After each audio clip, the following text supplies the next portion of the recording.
बोला बहन। सबसे पहले बताओ बहन कि अपना चारों पांचों सखी कहाँ कहने वाली थी बहन? अरे बहन, अपना चारों पांचों सखी में सबसे बढ़कर थी तो ही कह के सुना दा कहाँ के रहने वाली थी? क्या नहीं बहन? बोलो बहन, अपना चारों पांचों सखी नित्य भवन के रहने वाली है बहन। क्यों नहीं? जब चारों पांचों सखी नित्य भवन में जन्म ली, जब 4-5 साल की चारों पांचों सखी उस दिन से बाबा शिव को मंदिर में पूजा करने के लिए जाती थी। लेकिन आज चारों पांचों सखी को हेमंत मन में लेट हो चुकी है कि जल्दी चलो शिव बाबा के मंदिर में पूजा करने के लिए। भैया हमारा तक कुछ नहीं फुराइया होगा गैर में नहा वाली गैस स्वागत ले गए तोरा हमरे पर ध्यान छाओ के इज्जत की दया देता ना कैसे चल ला पूजा करे ला पूजा हाँ गए हम तो पहले होशियार देखबो तब जो पूजा करेला गए दैया गए पूजा का कहे छै कि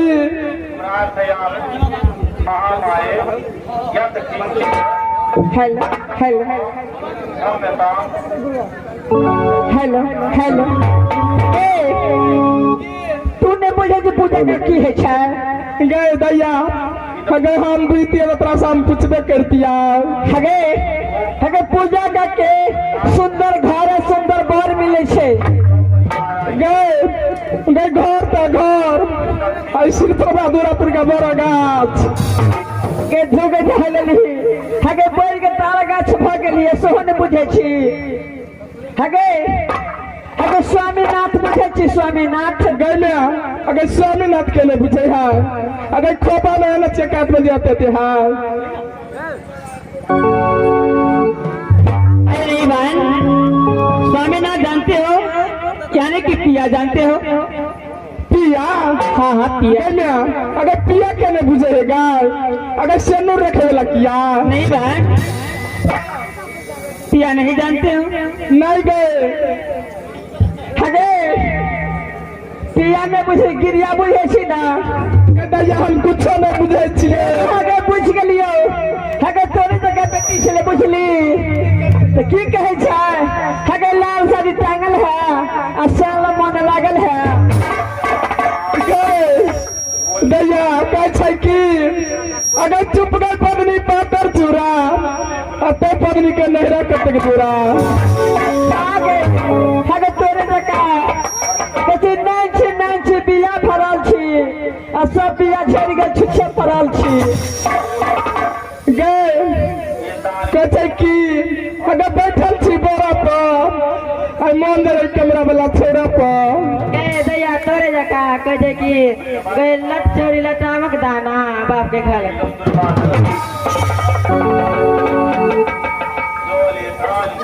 गए छटकी गए ना सुन ना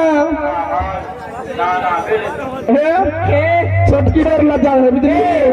छटकी से बेसी बात करबी ना तो जाके टंकी में नहा देतो नहीं नहीं है ठंडी महीना है कैसा कि अगर बाटी बाटी सात बाटी बुढ़वा गल में दांत काटी अरे तोरे जगह कहे कि बाटी बाटी सात बाटी है बुढ़वा गल में दांत काटी गए छटकी गए कल गए कि अगर से समस्या में पिठार समस्या आ कोठी पकड़ रख दिलिए भभेर गेले से अरे तोरे जगह कहे कि बैठा जी खाट पर तान देता के बुझलिए तोरो गए तोरे जगह बेटी छले बुझली की कल के बुझबी हगे तोरे जगह बेटी छले वो तो बाप के घर में दीप पेश कल के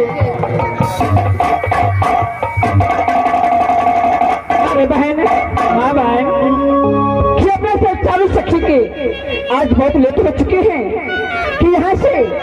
फौरन चलिए शिवा मंदिर पूजा करने के लिए बहन क्या नहीं बहन अवश्य चलेंगे बहन चलो बहन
आज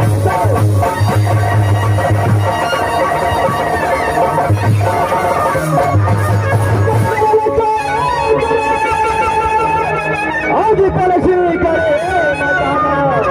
शांत खंड बाजे दीप जले सबके दाता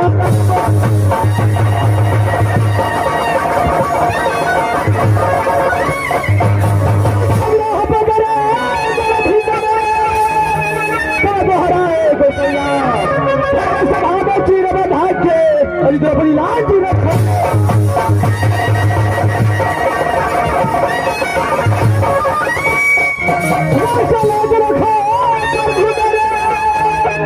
सभा बीच मरिया राम भय कहे बना जो न का लिखे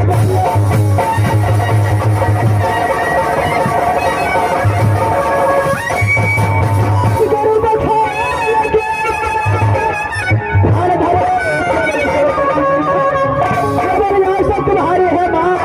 अजी पार लगा दे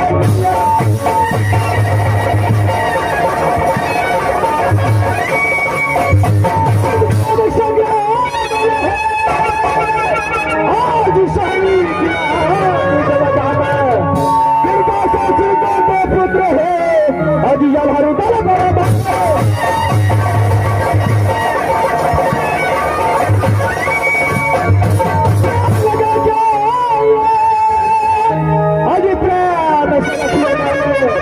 ध्यान लगा कर सुनिए अभी जलहरू दल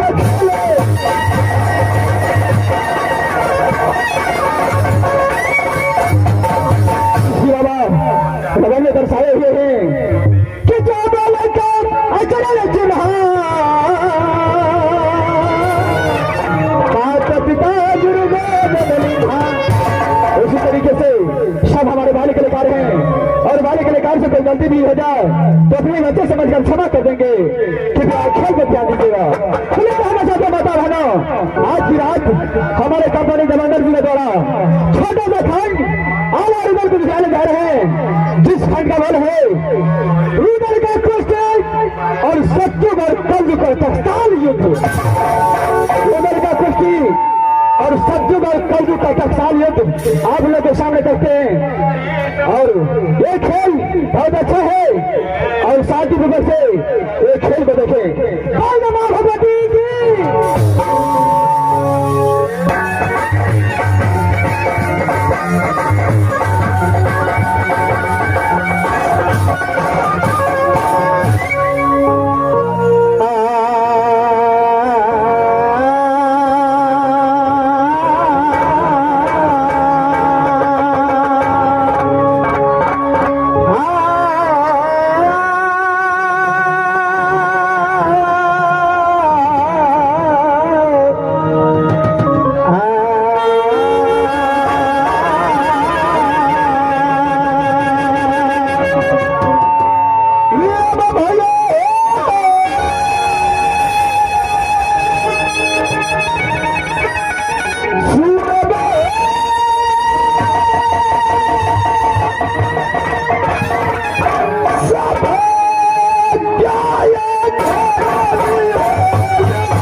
बेटा कहे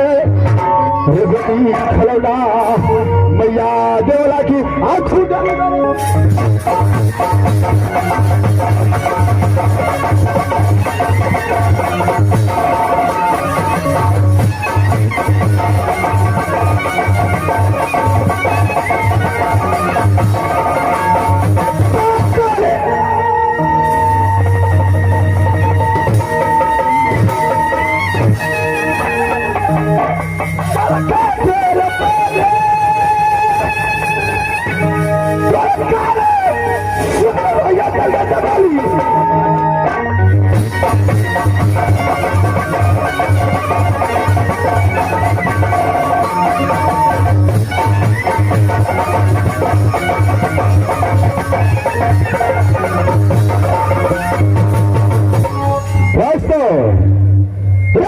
बस भैया हुआ बाबा का ना बस भैया रे जब मोहब्बत बेबी खिलौना बाजे लगो बेबी खिलौना बाजे लगो जो खुद मुझे नाम वैसी पता है अरे सुनना चलता जल्दी लगो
राजा का बेटा साथ जन्मे,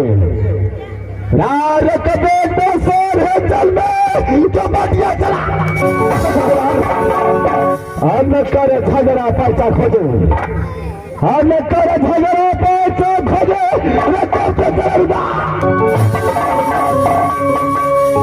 इस दिनों से जैसे दिनों से गांधा पैस कर दोस्ती किया, कहा तेरा उस दिनों से न जाने कितना किला लूट कर खाया, न जाने कितना किला लूट कर खाया। इस समय मेरा दोस्त रहता तो किसी किला पर बस चढ़ाई करता, लेकिन मेरा दोस्त एक हफ्ते को छुट्टी लेकर के वही राज्य पिंजरी गया है,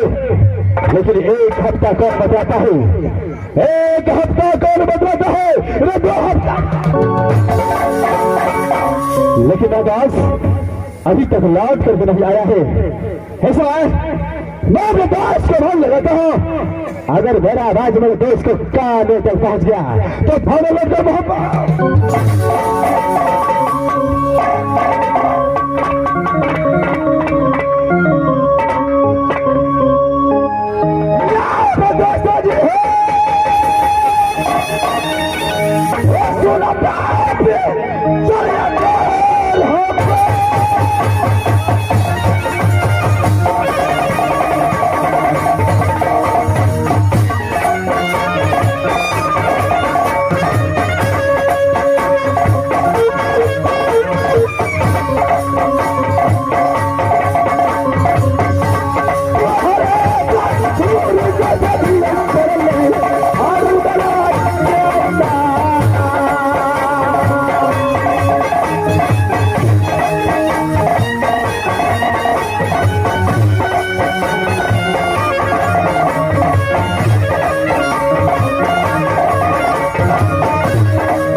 जो ठीक है था को बेटा कहे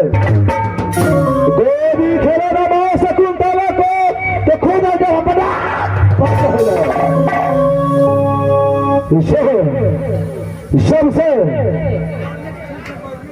जब से चाहती हुआ राज गुजरी में तो कितना हीला कितना जिला कितना लोटास शहर बदर कह करके सुनाता हूँ चर्चा वाला को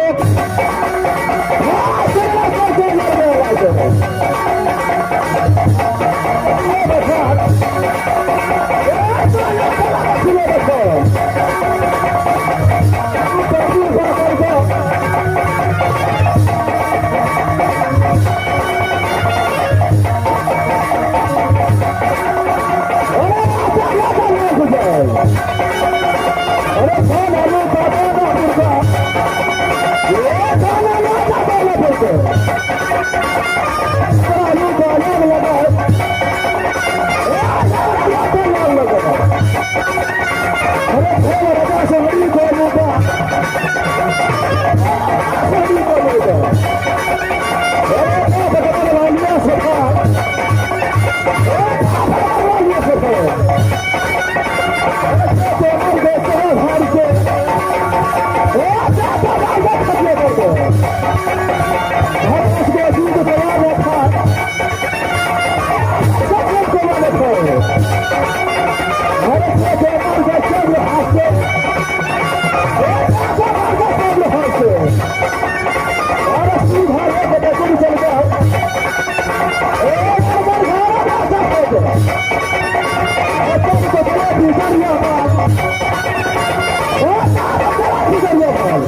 भी पड़ता है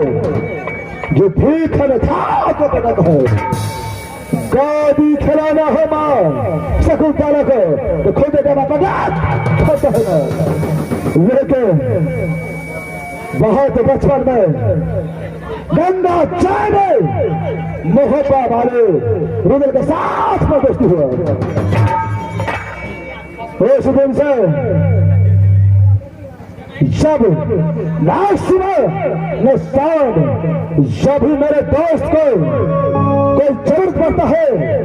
तो फौरन पिंजरे में आवाज लगाता है यहाँ से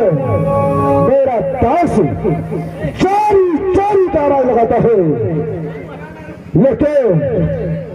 मैं यहाँ से चल करके देखता हूँ जो मेरा दोस्त का कौन सा मुसीबत पड़ चुका है मैं चलता हूँ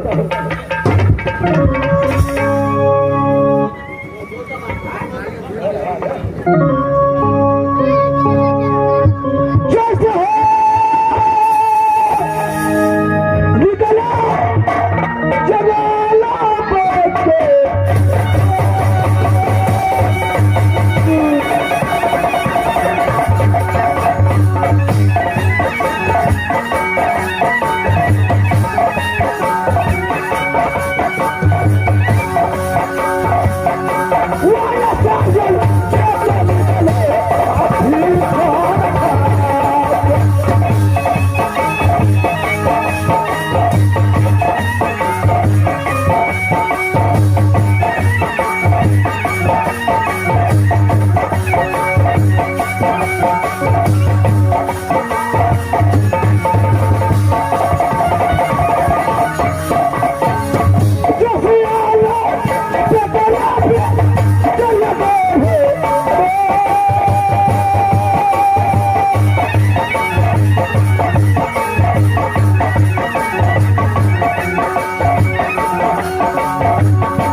और क्या तो खप गए धनुषे न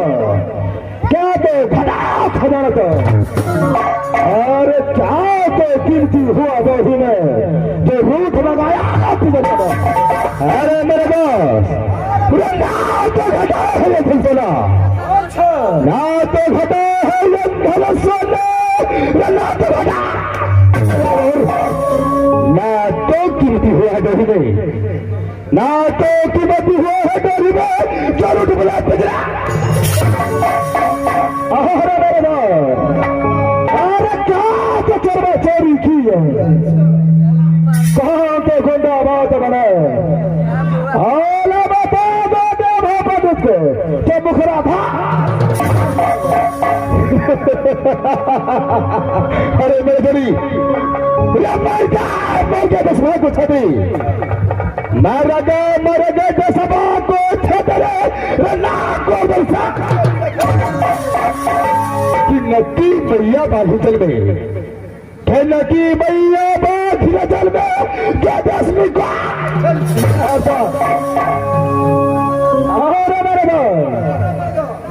अरे कौन किलोमीटर का बोले अरे कौन किलोमीटर का बोले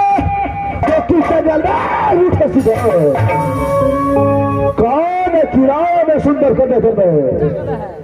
कौन किराए में सुंदर कन्या जल में जो 12 झुलर भी दरबार में तब चला अरे मेरे बदर गंगा बोले, मोहब्बा किला बदर गंगा बोले, जो बलबरी नाना किला में सुंदर कन्या जन्मे, नाना किला में सुंदर कन्या जन्मे, जो बात हजरती तलवार होगा नाना किला हमारे सारे ना सुबह बुलाता है ना शाम को बुलाता है, इस आधे रात में बुलाने का कारण है मेरे दास, इस आधी रात में बुलाने का कारण है, कारण ये है कि आज 6 महीना से बैठे बैठे 6 महीना से बैठे बैठे लाचार मेरे गला पर गए जाता ना दिल भाव नाच गाल में, ना दिल भाव नाच गाल में, ना दिल आपकी परंस है दास, कहीं से झगड़ खोद करके ले आओ, कहीं से झगड़ खोद करके ले आओ, अगर ऐसा में जाकर लाख से खरीद करके ले आओ। अरे मेरे तो अगर नोट से झगड़ देता तो ये सभा में कितने बाबू भैया बैठा है, मैं नोट से झगड़ खरीद करके आपको चरनाव में डाल देता। अमरदास, नोट से झगड़ नहीं मिलता है तो झगड़ कैसे मिलता है? झगड़ के लिए राकर करना पड़ता है। अच्छा, तो झगड़ के लिए जब तक राकर नहीं करेंगे तब तक झगड़ नहीं मिलेगा। राकर अवश्य करेंगे, लेकिन इस बार खेल सगुनिया पतरा को चरण करो। देखो इस पतरा में कौन किला का नाम खुलता है, जैसा किला को नाम खुल गया और इसके आगे सकला शुरू कर देंगे। देखो इस बार ठीक है, मैं ही सगुनिया खान करके देता हूँ, मैं चल देता हूँ मेरे दास।